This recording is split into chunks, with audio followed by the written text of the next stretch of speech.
Wrapped in mystery and fueled by rumors, the death of Thomas H. Ince aboard a millionaire's yacht sent shockwaves through early Hollywood. Today, we uncover a birthday party that turned into a scandal no one dared explain. Early life and background. Thomas Harper Ince was born on November 6, 1882, in Newport, Rhode Island, United States. He came from a family connected to the entertainment industry. His father, John E. Ince, was a music teacher and theater manager who had moved from Ireland to America. His mother, Emma Ince, was from New York. Thomas grew up with two brothers, Ralph Ince and John Ince, both of whom later became actors and directors in the film industry. The Ince family moved to New York City during Thomas's childhood. Growing up in this busy, artistic city gave him early exposure to the performing arts. His parents supported his interest in acting, and by the time he was a teenager, Thomas was already working in small roles in theater productions. He also acted in vaudeville shows, which were a popular form of live entertainment at the time, starting in film. By the early 1900s, the new art of motion pictures was growing quickly. Thomas saw an opportunity in this new field and began acting in silent films. He worked with well-known early film companies such as Biograph and Edison. Though he started as an actor, Ince was more interested in directing and producing films. In 1910, he joined Carl Laemmle's independent motion picture company, where he got more chances to direct. The following year, in 1911, he was hired by the New York Motion Picture Company.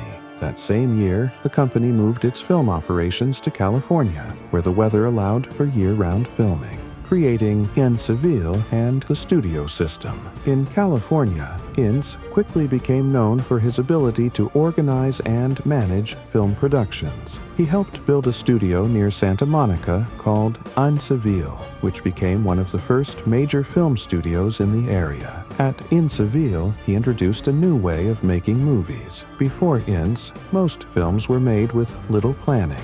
Ince changed that by writing detailed shooting scripts before filming began. He also created teams to handle different parts of the production: writing, directing, editing, costumes, and sets. This allowed him to produce many films at once in an efficient way. His system became the model for the modern Hollywood studio system: marriage and family life. In 1907, Thomas H. Ince married Eleanor Kershaw, an actress who was also known by her nickname, Nell. She came from a family involved in entertainment. Her sister, Willette Kershaw, was also a well-known actress in silent films and on stage. Thomas and Eleanor had 3 children together, including a son named Richard Ince, who later became an actor. Their marriage was mostly kept out of the spotlight, and Eleanor supported her husband's growing career in Hollywood. She eventually left acting and focused on her family. The Ince family lived in Los Angeles, close to the studios where Thomas worked.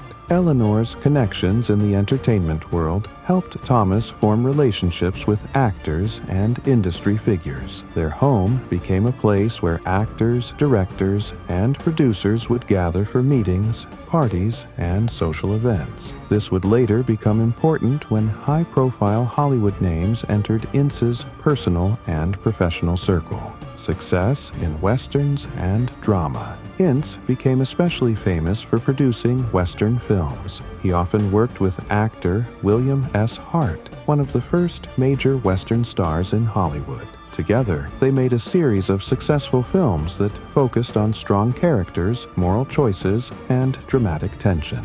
Thomas also produced historical dramas and war films. One of his best-known films from this period was The Battle of Gettysburg, 1913. He was praised for his attention to detail and large-scale battle scenes. Ince was not just creating entertainment, he wanted to make movies that told serious stories and moved audiences emotionally. Triangle Film Corporation. In 1915, Ince joined forces with 2 other Hollywood pioneers, D.W. Griffith, famous for epic dramas, and Mack Sennett, known for comedies. Together, they formed the Triangle Film Corporation, one of the first companies to bring top-level talent together under one brand. At Triangle, Ince was responsible for producing high-quality dramatic films. His role was to manage big productions with large casts and crews. However, the company faced financial trouble after a few years. It eventually broke apart, and Ince moved on to other ventures. Despite the problems, Triangle had a lasting impact on how films were marketed and distributed. New studio in Culver City. After Triangle, Ince built a new and modern film studio in Culver City, California, which is now part of Los Angeles. The studio had indoor stages, editing rooms, costume departments, and everything needed for film production. This new studio was later sold and became part of the Culver Studios, which would go on to produce many famous films. In this period, Ince focused more on producing than directing. He hired talented directors and writers and supervised the entire process. He worked with stars like Mary Pickford, Douglas Fairbanks, and Sessue Hayakawa, one of the first Asian actors to become a Hollywood star. Ince's films during this time often explored serious topics such as justice, war, and personal sacrifice. His work helped push silent films into new territory, with better storytelling and more emotional depth. As Ince's reputation grew, so did his circle of friends and business partners. He became closely associated with several powerful people in Hollywood, including William Randolph Hearst, a newspaper magnate who had started producing films through his company, Cosmopolitan Productions. Ince also became friendly with Hearst's mistress, Marion Davies, a well-known actress and comedian. Davies often starred in Hearst's films, and the three of them occasionally worked on projects together. These relationships became very important in the final years of Ince's life. Ince was involved in social events with other major film figures like Charlie Chaplin and Louella Parsons, a popular gossip columnist. These names are important to remember because they were part of Ince's personal and professional world during his final days.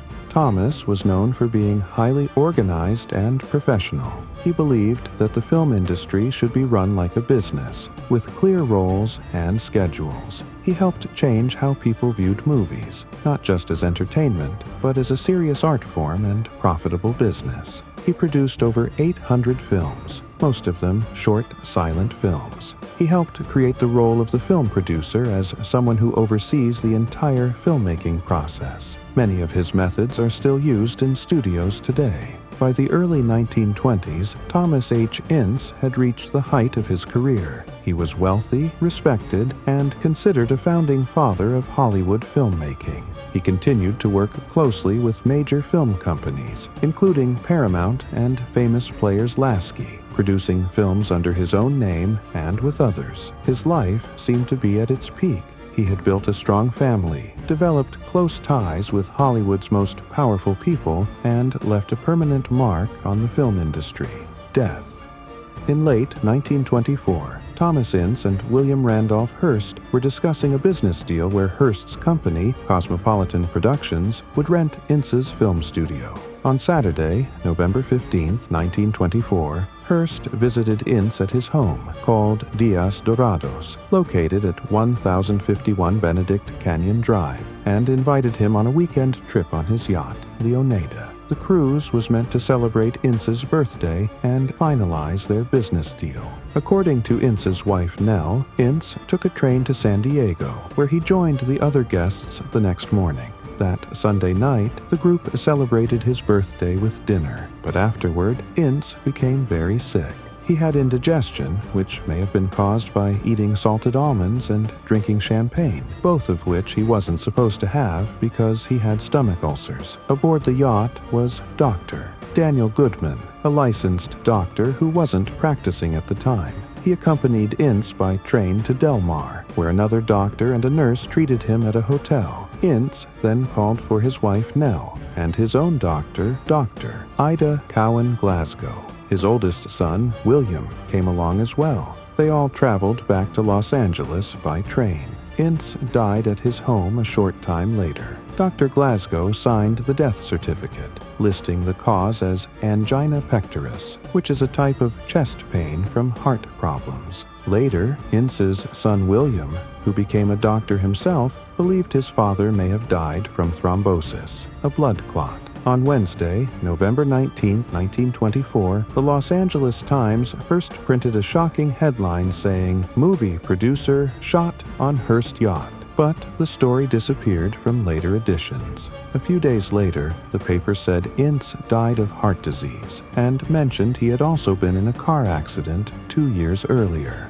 A month after his death, the San Diego district attorney confirmed that Ince died from heart failure and said no investigation was needed. Both Ince and his wife were theosophists, a spiritual belief system, and had already planned for cremation before his death. While some rumors said Nell left the country right after her husband died, she actually went to Europe about 7 months later, in July 1925. After Thomas H. Ince's death, many conflicting stories began to spread. One of the most famous rumors was that William Randolph Hearst had accidentally shot Ince, thinking he was Charlie Chaplin. The story claimed that Hearst had discovered Chaplin having an affair with Marion Davies, Hearst's longtime partner. Chaplin's valet, Toraichi Kono, told his wife Nell that he saw Ince being taken off the yacht on a stretcher in San Diego, and claimed Ince's head was bleeding from a gunshot wound. This rumor quickly spread,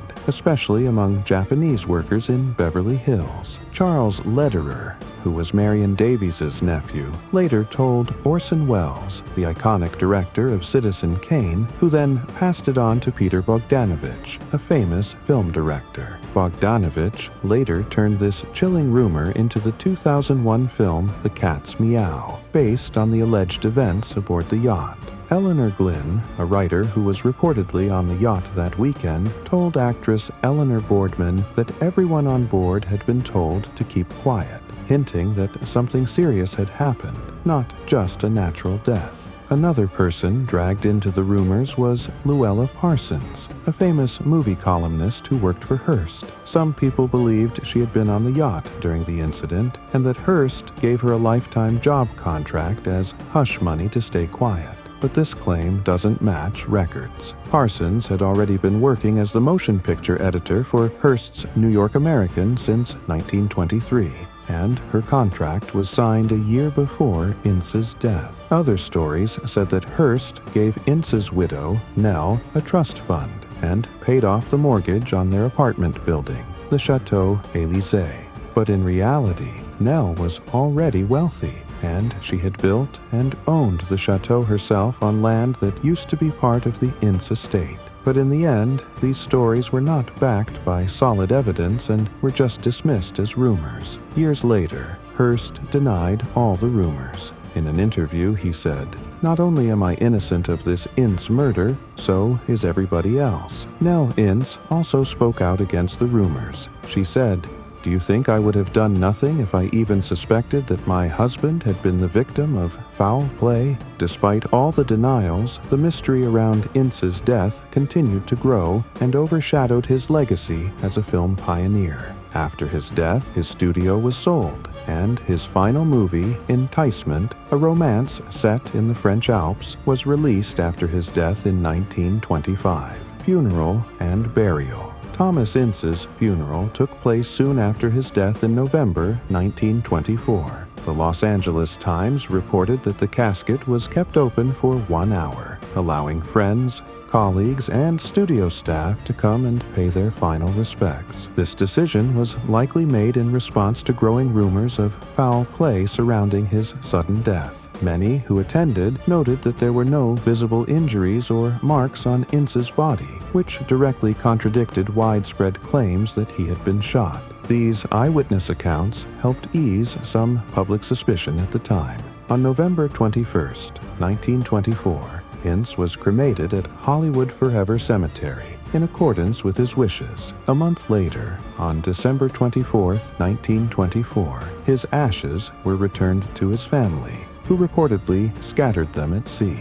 The open casket viewing and lack of any visible wounds played a key role in countering the more dramatic murder theories circulating at the time. Conclusion: Thomas Ince's death was said to be natural, but many people still believe something else happened. Rumors about a shooting on Hearst's yacht, secret payments, and sudden silence from the guests won't go away. Even with an open casket and a doctor's report, some say the truth was covered up. No one was ever charged, and the people involved never spoke openly. That's why, even after 100 years, the mystery of what really happened to Thomas Ince is still unsolved.